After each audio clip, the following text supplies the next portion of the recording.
Hi hello ಸ್ನೇಹಿತರೆ, welcome back to my channel. ನಾಳೆ ಶನಿವಾರ ಪಂಚಮಿ ಇದೆ. ಹಾಗಾಗಿ ಪಂಚಮಿ ದಿನ ಸಂಜೆ 6:30ಯಿಂದ ರಾತ್ರಿ 10 ಗಂಟೆ ಒಳಗಡೆ ನೀವು ನೀರಿಗೆ ಈ ಎರಡೂ ವಸ್ತುಗಳನ್ನು ಮಿಕ್ಸ್ ಮಾಡಿ ಬಾಗಿಲಿನ ಮುಂದೆ ಚೆಲ್ಲಿ ವಾರಾಹಿ ದೇವಿಯನ್ನು ಮನೆಗೆ ಬರಮಾಡಿಕೊಂಡು ದೇವರ ಮನೆಯಲ್ಲಿ ಹೋಗಿ ನೀವು ದೀಪವನ್ನು ಹಚ್ಚಿ ಅಲ್ಲೇ ಕೂತ್ಕೊಂಡು ನೀವು ಅಮ್ಮನ ಮಂತ್ರವನ್ನು ಹೇಳ್ಬೇಕಾಗತ್ತೆ. ಅಮ್ಮನ ಮಂತ್ರ ಎಷ್ಟು ಸಾರಿ ಹೇಳ್ಬೇಕು ಅಂತಲೂ ತಿಳಿಸ್ಕೊಡ್ತಾ ಇದ್ದೀನಿ.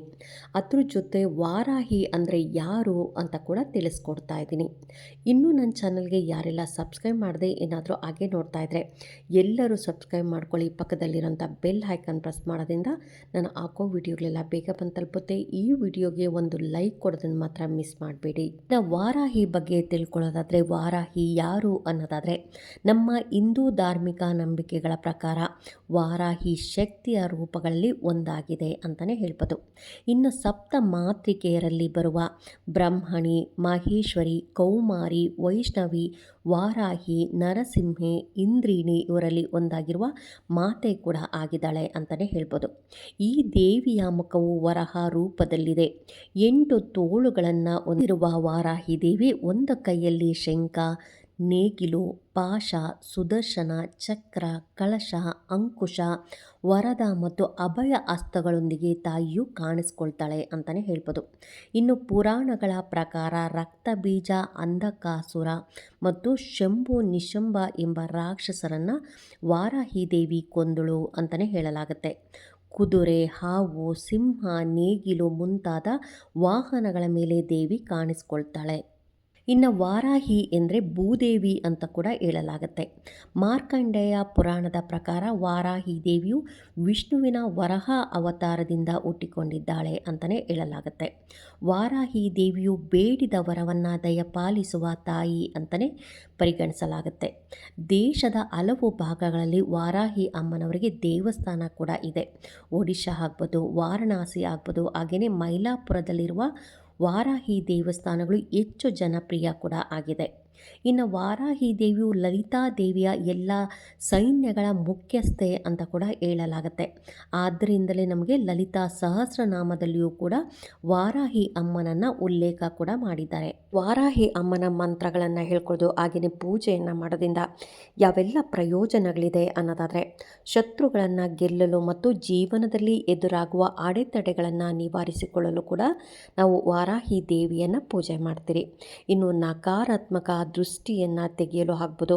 ಇನ್ನು ಸಮಾಜದಲ್ಲಿ ನಮಗೆ ಕೀರ್ತಿ, ಗೌರವ ಅನ್ನೋದು ಹೆಚ್ಚಾಗಬೇಕು ಅನ್ನೋದಾದರೆ, ಇನ್ನು ನಾವು ಮಾಡುವಂಥ ಕೆಲಸದಲ್ಲಿ ನಮಗೆ ಯಾವುದೇ ರೀತಿಯ ಕಷ್ಟಗಳು ಬರಬಾರ್ದು ಅನ್ನೋದಾದರೆ, ನಮ್ಮ ಮಾತು ಎಲ್ಲರೂ ಕೇಳಬೇಕು, ಆಕರ್ಷಿತರಾಗಬೇಕು ಅನ್ನೋದಾದರೆ, ಇನ್ನು ನಮಗೆ ಹೊಲದಲ್ಲಿ ಕೆಲಸ ಮಾಡ್ತಿರ್ತೀವಿ, ತೋಟದಲ್ಲಿ ಕೆಲಸ ಮಾಡ್ತಿರ್ತೀರಿ, ಅವ್ರಿಗೆಲ್ಲರಿಗೂ ಒಳ್ಳೆಯ ಪ್ರಯೋಜನ ಆಗಬೇಕು, ಫಲವತ್ತತೆ ಅನ್ನೋದು ಹೆಚ್ಚಾಗಬೇಕು ಅನ್ನೋರಾದರೂ ಕೂಡ ನೀವು ಈ ಮಂತ್ರಗಳನ್ನು ಹೇಳ್ಕೊಬೇಕಾಗತ್ತೆ. ಅಮ್ಮನ ಮಂತ್ರಗಳು ತುಂಬಾ ಶಕ್ತಿಯುತವಾಗಿರುತ್ತೆ ಸ್ನೇಹಿತರೆ. ಅದಕ್ಕೋಸ್ಕರ ಅಮ್ಮನ ಮಂತ್ರಗಳನ್ನು ನೀವು ಪಂಚಮಿ, ಅಷ್ಟಮಿ, ಅಮಾವಾಸ್ಯೆ ಹಾಗೆಯೇ ಹುಣ್ಣಿಮೆ ದಿನಗಳಲ್ಲಿ ಹೇಳ್ಕೊಳ್ಳೋದ್ರಿಂದ ಅಮ್ಮ ನಿಮಗೆ ಅತಿ ಶೀಘ್ರವಾಗಿ ನಿಮಗೆ ವರವನ್ನು ಕೊಟ್ಟು ನೀವು ಏನು ಕಷ್ಟ ಅಂತ ಹೇಳ್ಕೊಂಡಿರ್ತೀರಲ್ಲ ಆ ಕಷ್ಟವನ್ನು ಅಮ್ಮನೇ ಮುಂದೆ ನಿಂತ್ಕೊಂಡು ಬಗೆಹರಿಸ್ತಾಳೆ ಅಂತಲೇ ಹೇಳ್ಬೋದು. ಇನ್ನು ನಮಗೆ ಪಂಚಮಿ ಈಗ ಶನಿವಾರ ಬಂದಿದೆ. ಹಾಗಾಗಿ ಶನಿವಾರದ ದಿನ ನಾವು ನೀರಿಗೆ ಯಾವ 2 ವಸ್ತುಗಳನ್ನು ಮಿಕ್ಸ್ ಮಾಡಿ ಬಾಗಿಲಿನ ಮುಂದೆ ಚೆಲ್ಲಬೇಕು ಅಂತಲೂ ತಿಳಿಸ್ಕೊಡ್ತಾ ಇದ್ದೀನಿ. ನಾಳೆ ಸಂಜೆ 6:30 ನಂತರ ಅಂದರೆ ಕತ್ತಲೆ ಆದಮೇಲೆ ವಾರಾಹಿ ದೇವಿನ ಪೂಜೆ ಮಾಡಬೇಕಾಗತ್ತೆ. ಹಾಗಾಗಿ ನಾಳೆ ಸಂಜೆ ನೀವು 6:30 ನಂತರ ನೀವು ಕೈಕಾಲು ಮುಖ ತೊಳ್ಕೊಳ್ಳೋರು ಕೈಕಾಲು ಮುಖ ತೊಳ್ಕೊಳ್ಳಿ, ಅಥವಾ ಸ್ನಾನ ಮಾಡಿ ಪೂಜೆ ಮಾಡ್ತೀನಿ ಅನ್ನೋರು ನೀವು ಸ್ನಾನ ಮಾಡಿ ಕೂಡ ಪೂಜೆ ಮಾಡ್ಬೋದು. ಇನ್ನು ಇದಕ್ಕೆಲ್ಲ ಯಾವ ವಸ್ತುಗಳು ಬೇಕು ಅನ್ನೋದಾದರೆ, ಒಂದು ತಾಮ್ರದ ಚೆಂಬಾಗಲಿ, ಹಿತ್ತಾಳೆ ಚೆಂಬು ಅಥವಾ ಹಿತ್ತಾಳೆ ಲೋಟ ಇದ್ದರೂ ಆಯಿತು ಸ್ನೇಹಿತರೆ ಇದಕ್ಕೆ, ಅಥವಾ ಬೆಳ್ಳಿದಿದೆ ಅಂದರೆ ಬೆಳ್ಳಿ ಲೋಟ ಅಥವಾ ಬೆಳ್ಳಿ ಚೆಂಬು ಕೂಡ ತೊಗೊಬೋದು. ಯಾವುದೇ ಕಾರಣಕ್ಕೂ ಸ್ಟೀಲು, ಪ್ಲಾಸ್ಟಿಕ್ ಮಾತ್ರ ಉಪಯೋಗಿಸೋಕೆ ಹೋಗಬೇಡಿ. ಇನ್ನು ಇದ್ರ ಜೊತೆ 2 ವಸ್ತುಗಳು, ಆ ವಸ್ತುಗಳು ಯಾವುವು ಅನ್ನೋದಾದರೆ, ಇಲ್ಲಿ ನಾನು ಪಚ್ಚ ಕರ್ಪೂರವನ್ನು ತೋರಿಸ್ತೀನಿ. ನಿಮ್ಮ ಮನೇಲಿ ಏನಾದರೂ ಪಚ್ಚ ಕರ್ಪೂರ ಇರಲಿಲ್ಲ ಅಂದರೆ ಮಾಮೂಲಿ ಕರ್ಪೂರನ ಕೂಡ ಯೂಸ್ ಮಾಡ್ಬೋದು. ಆದರೆ ನಮ್ಮ ಮನೇಲಿ ಪಚ್ಚ ಕರ್ಪೂರ ಇದೆ, ತುಂಬಾ ಒಳ್ಳೆಯದು. ಒಂದು ನೀವು ಡಬ್ಬಿನ ಪಚ್ಚ ಕರ್ಪೂರ ತೊಗೊಂಬಂದು ಇಟ್ಕೊಂಡ್ರೆ ಈ ಥರದ ಪೂಜೆಗಳಿಗೆ ತುಂಬಾ ಉಪಯೋಗ ಆಗುತ್ತೆ. ನಾವು ಮನೆಗೆ ಒರೆಸೋ ನೀರಿಗೆ ಪಚ್ಚ ಕರ್ಪೂರವನ್ನು ಹಾಕೋದಾಗಲಿ, ಅಥವಾ ದೇವರುಗಳನ್ನು ನಾವು ತೊಳಿಬೇಕಂತಂದ್ರೂ ನಾವು ಅದಕ್ಕೂ ಕೂಡ ಪಚ್ಚ ಕರ್ಪೂರವನ್ನು ಹಾಕ್ಕೊಂಡು ನಾವು ದೇವರುಗಳನ್ನೆಲ್ಲ ತೊಳೆದ್ರೂ ಕೂಡ ತುಂಬಾ ಸ್ಮೆಲ್ ಇರುತ್ತೆ, ತುಂಬಾ ಚೆನ್ನಾಗಿರುತ್ತೆ. ಈಗ ನಾನು ಇದರಲ್ಲಿ ಶುದ್ಧವಾದ ನೀರನ್ನು ಹಾಕ್ಕೊಂಡಿದ್ದೀನಿ. ಅದ್ರ ಜೊತೆ ನಾನು ಇಲ್ಲಿ ನೋಡಿ ಪಚ್ಚಕರ್ಪೂರ ಈ ರೀತಿಯಾಗಿರುತ್ತೆ, ಇದನ್ನು ನಾನು ಪುಡಿ ಮಾಡಿಬಿಟ್ಟು ಹಾಕ್ಕೊತಾ ಇದ್ದೀನಿ. ಅಕಸ್ಮಾತ್ ನಿಮ್ಮ ಮನೇಲಿ ಪಚ್ಚಕರ್ಪೂರ ಇಲ್ಲವೇ ಇಲ್ಲ, ನಾನು ತೊಗೊಂಬರೋಕ್ಕೂ ಆಗಲ್ಲ ಅನ್ನೋರು ಮಾಮೂಲಿ ಕರ್ಪೂರವನ್ನೇ ಕೂಡ ನೀವು ಯೂಸ್ ಮಾಡ್ಬೋದು. ಇನ್ನು ಇದರಲ್ಲಿ ಒಂದು ಚಿಟಿಕೆ ಆಗೋಷ್ಟು ನಾನು ಅರಿಶಿಣವನ್ನು ಕೂಡ ಯೂಸ್ ಮಾಡಿದ್ದೀನಿ. ಇವೆರಡೇ ವಸ್ತುಗಳು ಸ್ನೇಹಿತರೆ, ಪಚ್ಚಕರ್ಪೂರ ಹಾಗೆಯೇ ಅರಿಶಿಣವನ್ನು ಮಿಕ್ಸ್ ಮಾಡಿ ನೀವು ಬಾಗಿಲಿನ ಆಚೆ ಹೋಗಿ, ಅಂದರೆ ಮೇನ್ ಡೋರಿಂದ ಆಚೆ ಹೋಗಿ ನೀವು ಇದನ್ನು ಸ್ಪ್ರೇ ಆದರೂ ಮಾಡ್ಬೋದು ಅಥವಾ ಚಿಮ್ಕಿಸ್ಬೋದು. ಚಿಮ್ಕಿಸಿ ನೀವು ಬಲಗಾಲಿಟ್ಟು ಒಳಗಡೆ ಬರಬೇಕಂದ್ರೆ ಅಮ್ಮ ವಾರಾಹಿ ದೇವಿ ನಮ್ಮ ಮನೆಗೆ ಬಾಮ್ಮ, ನಮ್ಮ ಮನೆಯಲ್ಲಿ ಶಾಶ್ವತವಾಗಿ ಉಳಿದು ನಮ್ಮ ಕಷ್ಟಗಳನ್ನೆಲ್ಲ ಬಗೆಹರಿಸಮ್ಮ ಅಂತ ನೀವು ಹೇಳ್ಕೊತ ಮನೆ ಒಳಗಡೆ ಬರಬೇಕಾಗತ್ತೆ. ನೀವು ಮನೆ ಒಳಗಡೆ ಬರಬೇಕಂದ್ರೆ ಬಲಗಾಲಿಟ್ಕೊಂಡೇ ಮನೆ ಒಳಗಡೆ ಬರಬೇಕಾಗತ್ತೆ.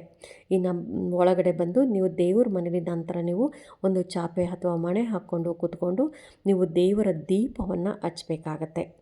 ಅದಕ್ಕೂ ಮೊದಲು ನೀವು ಅಮ್ಮನ ಫೋಟೋ ಏನಾದರೂ ಇತ್ತು ಅಂದರೆ ಫೋಟೋಗೆಲ್ಲ ನೀವು ಹೂಗಳನ್ನೆಲ್ಲ ರೆಡಿ ಮಾಡಿ ಇಡಬೇಕಾಗತ್ತೆ. ಅಕಸ್ಮಾತ್ ವಿಗ್ರಹ ಇತ್ತು ಅಂದರೆ ವಿಗ್ರಹಕ್ಕೆ ಪಂಚಾಮೃತದ ಅಭಿಷೇಕ ಮಾಡಿದ್ರೆ ತುಂಬಾ ಒಳ್ಳೆಯದು. ಈಗ ಫೋಟೋನೂ ಇಲ್ಲ ವಿಗ್ರಹನೂ ಇಲ್ಲ ಅನ್ನೋರಾದರೆ ಒಂದು ದೀಪವನ್ನು ಹಚ್ಚಿ ದೀಪದಲ್ಲಿ ವಾರಾಹಿ ಅಮ್ಮನನ್ನು ಪ್ರತಿಷ್ಠಾಪನೆ ಮಾಡಿ ವಾರಾಹಿ ಅಮ್ಮ ಅಂತಲೇ ನೀವು ಆ ದೀಪಕ್ಕೂ ಕೂಡ ಅರಿಶಿನ ಕುಂಕುಮ ಹೂಗಳಿಂದ ಅಲಂಕಾರ ಮಾಡಿ ನೀವು ಪೂಜೆಯನ್ನು ಮಾಡಬೇಕಾಗತ್ತೆ. ನಂತರ ಒಂದು ಚಾಪೆ ಅಥವಾ ಮಣೆ ಹಾಕ್ಕೊಂಡು ದೇವ್ರ ಮನೇಲೆ ಕೂತ್ಕೊಂಡು ನೀವು ದೀಪ ಹಚ್ಚಿ ದೀಪವನ್ನೇ ನೋಡ್ತಾ ನೀವು ಈ ಮಂತ್ರವನ್ನು ಹೇಳ್ಬೇಕಾಗತ್ತೆ. ಅಮ್ಮನ ತುಂಬಾ ಪವರ್ಫುಲ್ ಆದಂಥ ಮಂತ್ರ, ಎಷ್ಟು ಸಾರಿ ಬೇಕಾದರೂ ಹೇಳ್ಬೋದು ಸ್ನೇಹಿತರೆ. ಇಷ್ಟೇ ಸರಿ ಹೇಳಬೇಕು ಅಂತ ಇಲ್ಲ, ಒಂದು 5 ನಿಮಿಷಗಳ ಕಾಲ, ಇನ್ನೂ ಸ್ವಲ್ಪ ಟೈಮ್ ಇತ್ತು ಅಂದರೆ ಒಂದು 10 ನಿಮಿಷಗಳ ಕಾಲ ನೀವು ಸಂಪೂರ್ಣವಾಗಿ ಅಮ್ಮನಲ್ಲೇ ನೀವು ಭಕ್ತಿಯಿಂದ ಅಮ್ಮನನ್ನು ಬೇಡ್ಕೊತ ನಿಮ್ಮ ಕಷ್ಟಗಳನ್ನೆಲ್ಲ ಹೇಳಿಕೊಂಡು ನಂತರ ಈ ಮಂತ್ರವನ್ನು ಹೇಳ್ಬೇಕಾಗತ್ತೆ. ಮಂತ್ರ ಕೂಡ ಸ್ಕ್ರೀನ್ ಮೇಲೆ ಬರ್ತಾ ಇದೆ ನೋಡಿ. ಓಂ ವಾರಾಹಿ ಸರ್ವತೋ ಮಾಂ ರಕ್ಷ ರಕ್ಷಾ ದುರ್ಗೆ ಹೂಂ ಪಟ್ ಸ್ವಾಹ. ಓಂ ವಾರಾಹಿ ಸರ್ವತೋ ಮಾಂ ರಕ್ಷ ರಕ್ಷಾ ದುರ್ಗೆ ಹೂಂ ಪಟ್ ಸ್ವಾಹ. ಈ ಮಂತ್ರವನ್ನು ನೀವು ದೇವ್ರ ಮನೇಲಿ ಒಂದು ಬುಕ್ ಇಟ್ಬಿಡಿ, ದೇವರ ಬುಕ್ಕು ಅಂತಲೇ ಇಡಿ, ಅದರಲ್ಲಿ ಯಾವುದು ಬೇರೆ ಏನು ಬರೆಯೋಕ್ಕೆ ಹೋಗ್ಬಿಡಿ. ಒಂದು ಪೆನ್ನು ಮತ್ತು ಬುಕ್ಕನ್ನು ನೀವು ಅಲ್ಲಿಟ್ಟು ಎಲ್ಲ ಮಂತ್ರಗಳನ್ನು ಆ ಬುಕ್ಕಲ್ಲಿ ಬರ್ಕೊತ ಬನ್ನಿ. ನಂತರ ನಿಮಗೆ ಏನಾಗುತ್ತೆ ಅಂತಂದರೆ ಮೊಬೈಲಲ್ಲಿ ನೋಡೋದು ಮತ್ತು ಆ ಮಂತ್ರ ಹುಡುಕೋದು ಇದನ್ನೆಲ್ಲ ತುಂಬಾ ಕಷ್ಟ ಆಗುತ್ತೆ. ಅದಕ್ಕೋಸ್ಕರ ನಮಗೆ ಕೈಗೆ ಸಿಗೋ ಥರ ನಾವು ದೇವ್ರ ಮನೇಲೆ ಆ ಬುಕ್ಕನ್ನು ಇಟ್ಟರೆ ಪೂಜೆ ಮಾಡೋ ಟೈಮಲ್ಲಿ ನಿಮಗೆ ಈ ಥರದ ಮಂತ್ರಗಳನ್ನು, ಅದರಲ್ಲೂ ವಾರಾಹಿ ದೇವಿಯ ಮಂತ್ರಗಳನ್ನು ಹೇಳ್ಕೊಳ್ಳೋದ್ರಿಂದ, ಅದರಲ್ಲೂ ಪಂಚಮಿ ಅಷ್ಟಮಿ ದಿನಗಳಲ್ಲಿ ಹಾಗೆಯೇ ಅಮಾವಾಸ್ಯೆ ಹುಣ್ಣಿಮೆ ದಿನಗಳಲ್ಲಿ ತುಂಬಾ ಶಕ್ತಿ ಇರುತ್ತೆ. ಹಾಗಾಗಿ ರಾತ್ರಿ ಸಮಯದಲ್ಲಿ, ಅದರಲ್ಲೂ ನಾವು ವಾರಾಹಿ ಅಮ್ಮನನ್ನು ರಾತ್ರಿ ಸಮಯದಲ್ಲಿ ಪೂಜೆ ಮಾಡಿ ಈ ಮಂತ್ರಗಳನ್ನು ಹೇಳ್ಕೊಳ್ಳೋದ್ರಿಂದ ನಿಮ್ಮ ಕಷ್ಟ ಏನೇ ಹೇಳ್ಕೊಂಡಿದ್ರೂ ಪರವಾಗಿಲ್ಲ ಸ್ನೇಹಿತರೆ. ಇದು ಒಂದೇ ಕಷ್ಟಕ್ಕೆ ಇದು ಪರಿಹಾರ ಅಂತಲ್ಲ, ನಿಮ್ಮ ಏನೇ ಕಷ್ಟ ಇದ್ದರೂ ಕೂಡ ನೀವು ಅಮ್ಮನ ಹತ್ರ ಬೇಡಿಕೊಂಡು ನೀವು ಈ ರೀತಿಯಾಗಿ ಮಂತ್ರವನ್ನು ಹೇಳೋದ್ರಿಂದ, ಅದರಲ್ಲೂ ನೀವು ಬಾಗಿಲಿನ ಮುಂದೆ ಪಚ್ಚಕರ್ಪೂರ ಮತ್ತು ಹಾಗೆಯೇ ಅರಿಶಿಣವನ್ನು ನೀವು ಬಾಗಿಲಿನ ಮುಂದೆ ಚೆಲ್ಲಿ ಅಮ್ಮನನ್ನು ಮನೆ ಒಳಗಡೆ ಬರಮಾಡಿಕೊಂಡು ದೀಪಗಳನ್ನು ಹಚ್ಚಬೇಕಾಗತ್ತೆ. ನೀವು ದೇವ್ರ ಮನೆಯಲ್ಲಿ ಅಮ್ಮನ ಫೋಟೋ ಇದ್ದರೆ ಅಮ್ಮನ ಫೋಟೋಗೆ ಪೂಜೆ ಮಾಡಿ, ವಿಗ್ರಹ ಇತ್ತು ಅಂದರೆ ವಿಗ್ರಹಕ್ಕೆ ಪೂಜೆ ಮಾಡಿ, ಫೋಟೋ ವಿಗ್ರಹ ಇಲ್ಲ ಅಂದರೆ ಚಿಂತೆ ಮಾಡೋದು ಬೇಡ. ಒಂದು ದೀಪವನ್ನೇ ಹಚ್ಚಿ ದೀಪಕ್ಕೂ ಕೂಡ ನೀವು ಅರಿಶಿನ ಕುಂಕುಮ ಹೂಗಳಿಂದ ಅಲಂಕಾರ ಮಾಡಿ ಅಮ್ಮನನ್ನು ಆ ದೀಪದಲ್ಲೇ ಪ್ರತಿಷ್ಠಾಪನೆ ಮಾಡಿ ಆ ದೀಪವನ್ನೇ ನೋಡ್ತಾ ನೀವು ಅಮ್ಮನ ಹತ್ರ ನಿಮ್ಮ ಕಷ್ಟಗಳನ್ನು ಹೇಳ್ಕೊಂಡು ನಂತರ ಈ ಮಂತ್ರವನ್ನು ಹೇಳ್ಬೇಕಾಗತ್ತೆ. ಎಷ್ಟು ಸಾರಿ ಆಗುತ್ತೋ ಅಷ್ಟು ಸಾರಿ ಹೇಳಿ ಅಮ್ಮ ನಿಮ್ಮ ಕಷ್ಟಗಳನ್ನೆಲ್ಲ ಅತಿ ಶೀಘ್ರವಾಗಿ ಪರಿಹಾರ ಮಾಡ್ತಾಳೆ ಅಂತಲೇ ಹೇಳ್ಬೋದು. ನಾಳೆ ಪಂಚಮಿ ಇರೋದ್ರಿಂದ ಯಾವುದೇ ಕಾರಣಕ್ಕೂ ಈ ಅವಕಾಶವನ್ನು ನೀವು ಮಿಸ್ ಮಾಡ್ಕೊಳ್ಳೋಕೆ ಹೋಗ್ಬಿಡಿ. ತುಂಬಾ ಸಿಂಪಲ್ ಇದೆ. ಹಾಗಾಗಿ ಎಲ್ಲರೂ ವಾರಾಹಿ ಅಮ್ಮನನ್ನು ಪೂಜೆ ಮಾಡಿ ಕಷ್ಟಗಳನ್ನು ಬಗೆಹರಿಸ್ಕೊಳ್ಳಿ, ವಾರಾಹಿ ಅಮ್ಮನ ಆಶೀರ್ವಾದವನ್ನು ಪಡ್ಕೊಳ್ಳಿ ಅಂತ ಹೇಳ್ತಾ ನಾನು ಕೂಡ ಅಮ್ಮನ ಹತ್ರ ಬೇಡ್ಕೊತೀನಿ. ಅಮ್ಮ ಎಲ್ಲರ ಕಷ್ಟಗಳನ್ನು ಕೂಡ ಬಗೆಹರಿಸಮ್ಮ ಅಂತ ನಾನು ಕೂಡ ಅಮ್ಮನ ಹತ್ರ ಬೇಡ್ಕೊತೀನಿ ಅಂತ ಹೇಳ್ತಾ ಈ ವಿಡಿಯೋಗೆ ಒಂದು ಲೈಕ್ ಕೊಡಿ. Thank you.